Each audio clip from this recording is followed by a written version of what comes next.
So I'm delighted to have such a distinguished and diverse group of panellists here today to help us identify both the issues and the solutions. So my request to our distinguished panellists and those in the room is to challenge all of us. What is said here really does matter today. So panellists, let's consider initially the question, how can we ensure that more adaptation finance is mobilised and that it's more readily accessible to those who need it most? And perhaps if I may, Minister Said Qayoum, I will turn to you first. Your reflections on this question. Thank you very much, Chair, and good to meet you in person, actually. The first and most important way to mobilise finance for adaptation is to stop funding the sources of climate risks and start funding solutions. Mission critical at this COP is cutting carbon emissions to zero. The IMF reports that $11 million a minute are invested in subsidizing the fossil fuel industry. So the reality is that there is a relentless torrent of finance flowing in exactly the wrong direction. This is what we call market distortion, an arrangement that is consciously putting the brakes on transition. It is perpetuating industries that are not sustainable and therefore have no future, while at the same time putting our future at risk. Secondly, we need to deploy finance now because we know it will save costs down the track as the impacts of climate change mount. Investing now is an investment in the stability that all parties, both developed and developing, markets, corporations, and financial institutions need to function effectively. We know the money is there. Right now, developed nations are spending trillions on defense partnerships and weapons of war, including new fleets of submarines, and subsidizing fossil fuels. We're only seeking billions, and everything we're asking is actually supported by science. Fiji has proposed a floor of no less than $750 billion per annum on aggregate, beyond 2025 in order to unlock lasting solutions, while half of that finance dedicated to adaptation. And we need clarity in what the word mobilize means. It should not be in the form of punishing high-interest loans and/or expensive consultant fees. It should be in the form of concessional arrangements, grants, responsible market mechanisms, and blended finance solutions. And there should be urgency in ensuring resources are positioned to cut through bureaucratic bloat to reach the communities that need them most, as we've heard previously. Vulnerable countries continue to hear big, bold, unprecedented financing commitments from parties, financial institutions, and indeed companies, and I've heard them here in Glasgow over the past few days. We actually welcome this shift in intent and promise for action. But the question remains, how will these commitments accelerate our capacity to adapt and at what cost? To those holding all the cards, we have one message. Climate financing effectiveness has clear performance indicators. 1, have solutions reach the most vulnerable. 2, are resources available to help countries access the technology and expertise needed to meet their development needs. We implore both developed countries and the world's corporate powers to use the opportunity of COP26 to improve the clarity of their commitments and recognize our inability to build resilience in a piecemeal fashion. We need to move from a project-based to a programmatic approach. Singular projects do not influence resilience, and unactioned studies and reports do not affect change. You can't build a house, one wall a decade, and expect it to serve as shelter. We need that shelter now. We are urging all leaders to make the investment and build now. This means mobilizing finance at an unprecedented scale now, and making sure that finance is affordable, easily accessible, and fast deploying. Thank you.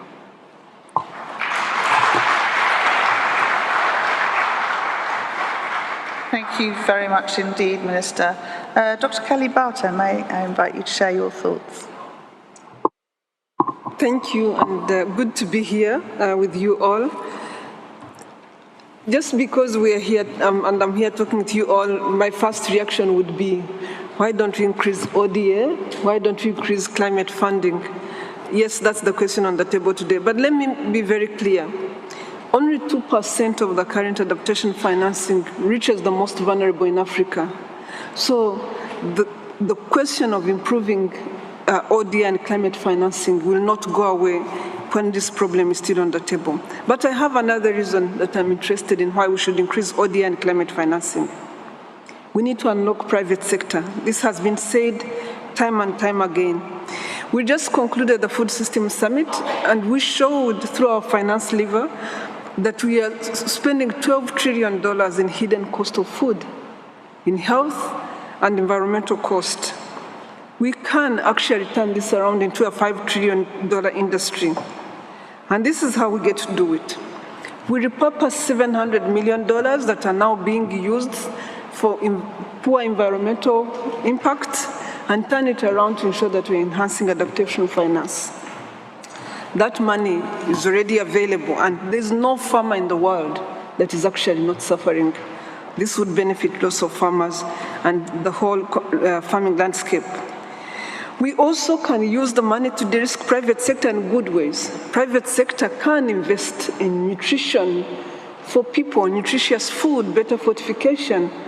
And when they do that, it will be a $6 trillion industry saved from the money we spend on health costs every year. But more importantly, we can start paying for ecosystem services. We can facilitate and de-risk private sector to pay for ecosystem services. There's no reason why reforestation for farmers that are struggling to have food every day should be something that they have to deal with by themselves. There's an opportunity here to pay for carbon financing. There's an opportunity here to pay for reforestation in ways that make these farmers also benefit from adaptation financing. So for me, the imperative is very clear.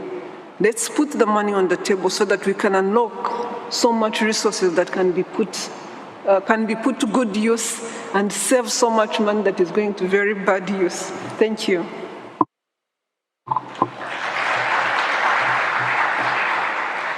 Thank you so much, Delegate Batapata. Samantha, may I turn to you, your perspective on this question? Sure, thank you. Just to build on Agnes's point about the extent of resources that are going to be needed in this space, the estimates now are around 70 billion, as we heard. By 2030, 140 to 300 billion. By 2050, the estimates are 280 to 500 billion. So if we're where we are as a percentage now that is going to adaptation finance or that is reaching the most vulnerable, imagine if we were to stay anywhere near steady state, what tiny, tiny sliver of the most vulnerable would be reached. So I think you saw in President Biden's own presence here, his commitments in launching the Prepare initiative to build out our explicitly designated and dedicated adaptation finance. The hope is to get to $3 billion a year by 2024 and as quickly as possible. Of course, that's for the United States a six-fold increase in adaptation financing for developing countries. I want to stress, though, that, and maybe this is the sort of key theme that I'd emphasize here, at least in this opening, which is the importance of integrating the adaptation finance agenda across all governments in all sectors. And I think to some extent, we are doing this, or at least the emphasis in quote-unquote new money is very, very important, as the Fijian minister has made clear. But it's also incredibly important that we're integrating a concern for adaptation finance growth in everything else that we do. And so here, just to offer a few examples from the US perspective, and this is what President Biden, again, has instructed each agency to do, when our Department of Treasury is active in a multilateral development bank, for it to be screening investments for the resilience potential, for using that as a factor in deciding what to finance, what not to finance, or at least to dictate the U.S. position in that regard. For NOAA, you know, our incredible agency that is so good at gathering climate information, so advanced, has these technical tools, this information, climate information and services to be brought to bear to make sure that NOAA, everything it shares is transmitted speedily, that technical capacity is built in the countries where USAID is privileged to work. We have missions in 80 countries. We have programs in 100 countries integrating what U.S. technical agencies have to bring, whether NOAA or NASA for that matter. That's going to be incredibly important in helping countries predict and developing these early warning systems that developed countries have, even though we struggle with adaptation as well, but nothing like those without that infrastructure. And then even as our Department of Energy now works through its labs with countries to reduce their emissions and on the mitigation file, all of those renewables that are being brought online themselves have to be rendered resilient. I was on a panel earlier today with an Indian minister who was describing solar panels ending up in pools of water rendered useless. We have to embed adaptation and resilience even into our mitigation portfolio, and that's something incumbent on the private sector as well. The last comment I'd make on this idea of integration is just to take note that well in advance of President Biden announcing the Prepare Initiative and this dedicated financing, so much, as Agnes knows, of what USAID does, for example, in the food security space, in the agriculture space, even if it wasn't referred to perhaps by the last administration as climate change programming, it's all about adaptation to the changing climate and to the climate crisis. So as we work together to bring drought-resistant or heat-resistant seeds online and get those inputs out to developing countries and to farmers who are facing conditions that they didn't dream about a decade ago or 2 decades ago, that is, again, making our entire food security agenda something that is filtered through this climate agenda.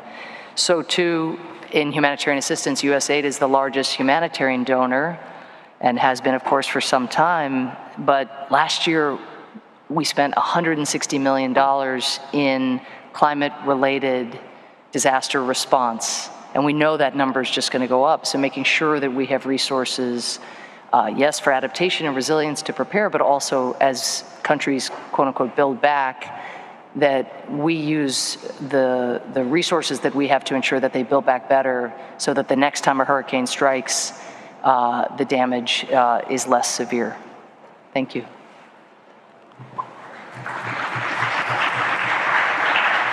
Samantha, thank you very much indeed. If I may, I turn to President Adesina for your thoughts. Thank you very much. I wanted to speak from the perspective of Africa. Of course, the main challenge facing Africa is all about climate adaptation. The continent loses $7 to $15 billion a year from climate change, and that's going to rise to roughly $50 billion a year by 2040 if things don't change. But the issue is how much we're actually getting. The continent is getting just only $6 billion a year, and the need is $33 billion a year. So essentially, you have a continent that's contributed no more than 3% to global greenhouse gas emissions that is suffering disproportionately from it. And at the same time, it's been shortchanged by climate change. Now it's being shortchanged by climate finance, and that cannot continue. So absolutely, we have to deal with 3 issues. Scale is important, speed is important, but also predictability of finance is important. Now, in terms of the areas in which I think we can do that, first is just simply meet the $100 billion commitment made to developing countries. Because the NDCs that we had were basically conditional aspirations that were all agreed in Paris. So if the $100 billion a year is not there, we can't be just really asking them to raise their expectations. Well, on what basis will they be raising their expectations? The second is that a lot of financing has gone to the global climate funds.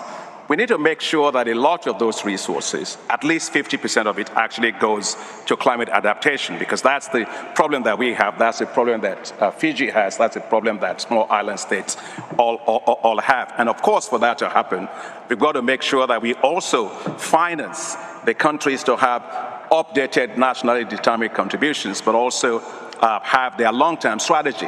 Because if we don't have a long-term strategy, it's like you are a car racer, but you can't race on Formula One because there's no track in which you're going to race on. So we absolutely have to make sure that's done. Now, for multilateral development banks, of course, we have to raise our ambition, and we are. For us, as African Development Bank, we've doubled our climate finance to $25 billion by 2025. And in particular about climate adaptation, we are now at 63% of our total financing going into climate adaptation. And so we're doing quite a lot on adaptation. Now, I also want to say that we also need platforms that can deliver at scale.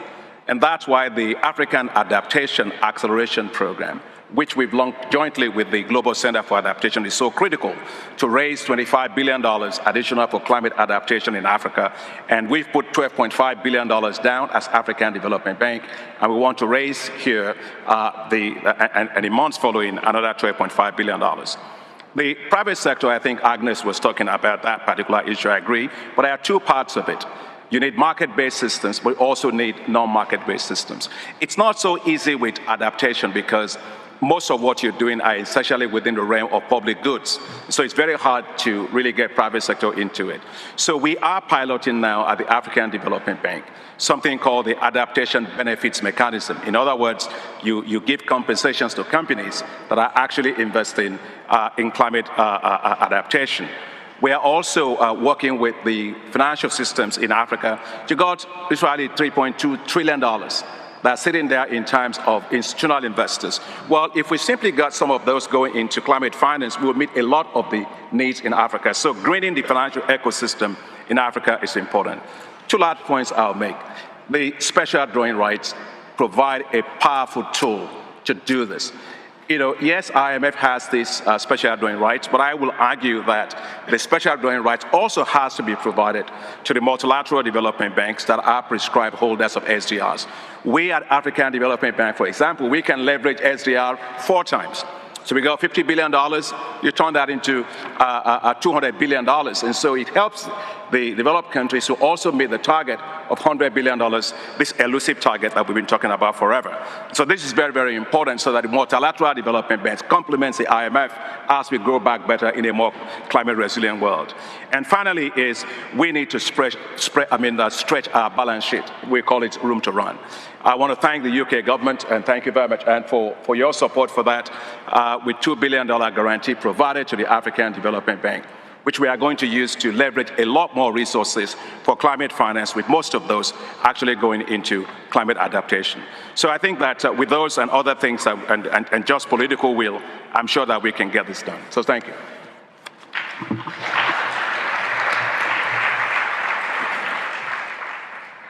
Thank you very much. Now, I give you a positive challenge, panel, to think more broadly. What specific initiatives or approaches have you seen that have been successful in mobilizing adaptation finance?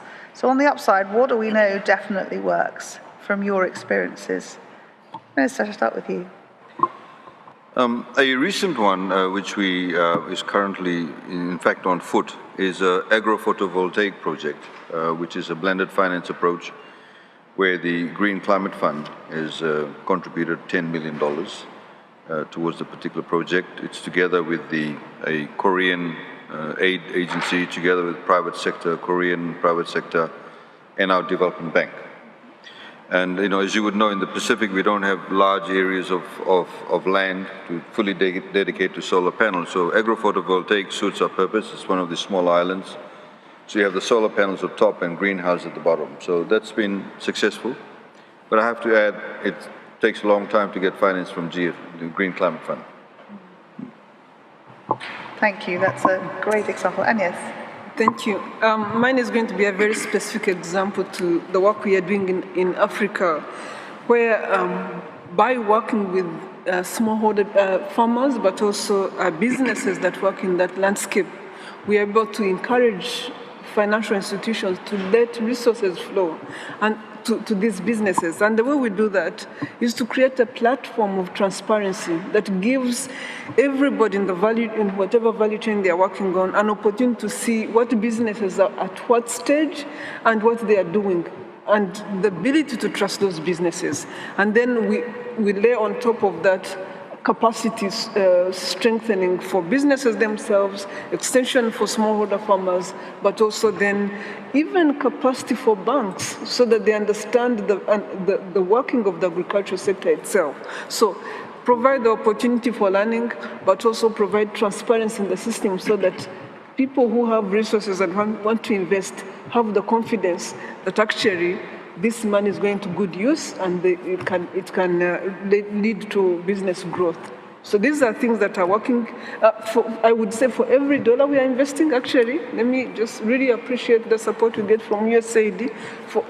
In places where we've invested $50 million to reach 10 million farmers, we have been able to catalyze 660 million of private sector resources. So yes, when you make it visible, when you make it possible for private sector to see where they're investing the money and to see how the businesses are growing, everybody's happy to invest. So it's really partnerships at that level. That definitely deserves a round of applause. What a fantastic story. Thank you. Thank you. Samantha. Yeah, I would offer a few examples to sort of illustrate larger points that I think others have made. Very much building on Agnes's example and building on my prior comments about needing to integrate this agenda into all of our programming. In a sense, USAID being now a climate agency, because there's not one aspect of our development programming or development financing that isn't affected by the climate crisis. So in Guatemala, just one example, USAID basically put in $1 partnered with an agribusiness. We put in $1 for every $1 we put in to minimize the risk. The agribusiness put in $3. That's the leveraging that Agnes is speaking about. And in partnering with the agribusiness, the local farmers are given the kind of training that they need, access again to these seeds, because there is such technological innovation and adaptation occurring.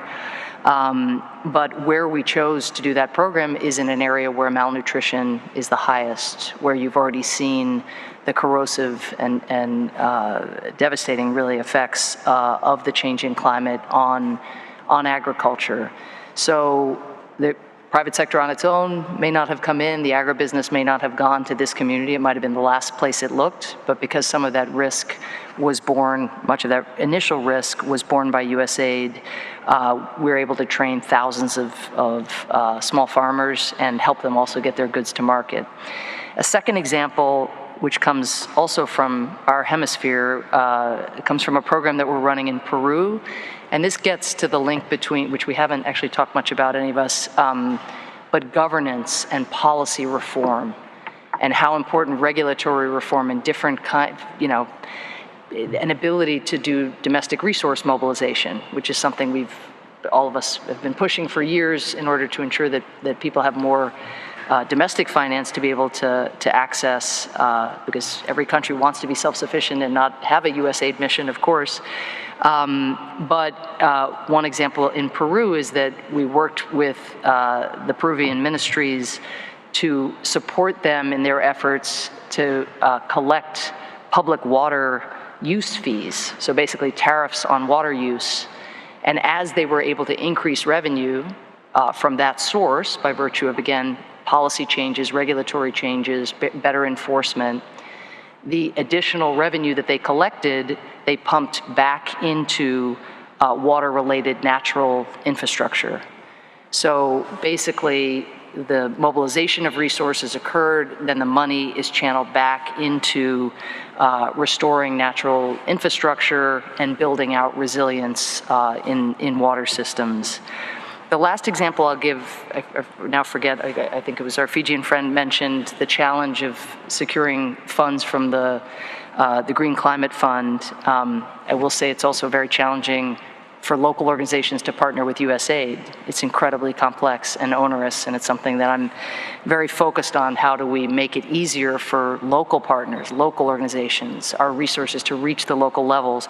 So I'm not in a glass house talking at all about GCF and the challenges there, but we do have a program called Adapt Asia Pacific, which is about, again, using our presence in 80 countries to help those countries actually submit proposals to the Green Climate Fund, knowing that direct access programming has been very challenging for the GCF and is very challenging, particularly for Pacific Island states. So if we can offer that support to help them develop their proposals, which are often incredibly complex, that can be a way of unlocking international finance that might not otherwise be obtained. Samantha, thank you. President Adesina, something a specific approach that you have seen that's really successful. Thank you very much. I'll just come back to what I was saying about the African Adaptation Acceleration Program. It's a lot of adaptation work in Africa going on over the years. The point is they are very, very disjointed. They are not at scale. They don't deal with systemic issues, and they don't have financing at the scale that's needed. And so, for example, the African Adaptation Acceleration Program, which we launched together with the Global Center for Adaptation, it's actually going to be the biggest game changer that we have on adaptation in Africa. Well, just think of what it does. It gets you climate advisory services to 30 million farmers and pastoralists at a scale we've never really seen before. You're looking at infrastructure, rural infrastructure, urban infrastructure in terms of building resilience of those at about $7 billion. Then youth, we're working with 1 million youth to get them into climate resilient businesses or green businesses. And just about, in fact, last week, Friday, we had something called the Youth Adapt Initiative, which we gave out prizes of $1 million to business of young people that are moving from drought-tolerant varieties to those that are doing drip irrigation and all manner of drones and so on to help communities to adapt. And of course, to leverage $3 billion in climate finance per year from the private sector. So you need to have a platform that works at scale. And this is what the AAAP, we call it, African Adaptation Acceleration Program is. The second one I want to share is the Africa Disaster Risk Facility. Now, this Africa Disaster Risk Facility is something that we set up from the African Development Bank together with the Africa Union. And so the issue is countries face a lot of risks, but how do they insure themselves against catastrophic risk events? Well, you got to be able to pay some premiums for that. So what we do is we actually help them to pay some of those premiums. And it works for Niger, for Mauritania, to Madagascar, and so on. I want to make a plug here that as we think of climate adaptation, we absolutely need to get bigger scale facilities for disaster risk management for countries, including catastrophic events that they have. And the last one I want to mention is, Samantha was mentioning the issue of agriculture it's the whole issue of drought-tolerant crops. We have a program called Technologies for African Agricultural Transformation. In just 2 years, this particular program has delivered climate-resilient technologies for over 11 million farmers in Africa.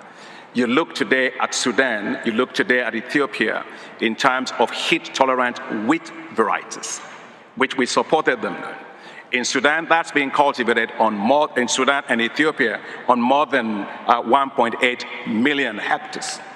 Now, we gave them 65,000 metric tons of seed of these varieties. And for those of you that are not in the ag, just to make it easy, if you look at an A380 aircraft, the Airbus, it's actually the people, the cargo, the fuel, it's all 98.4 metric tons.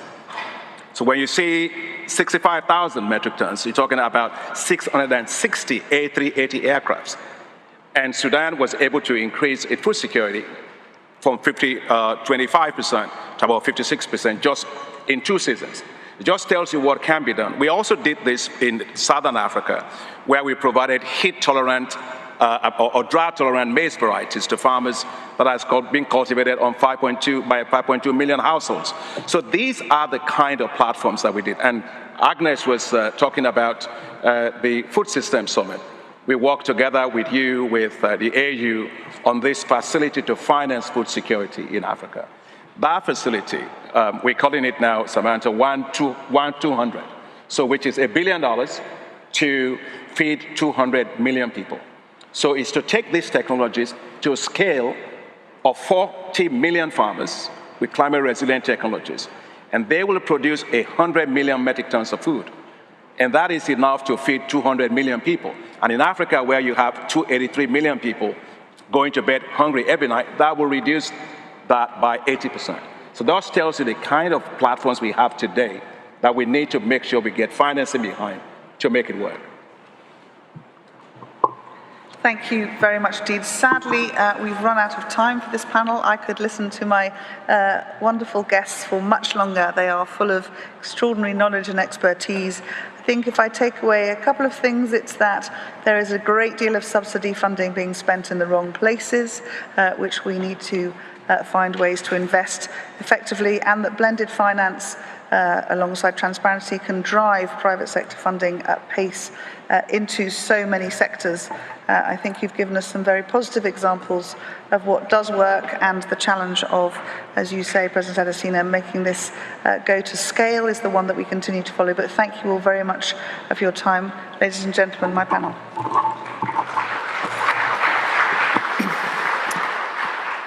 Thank you very much, Anne-Marie.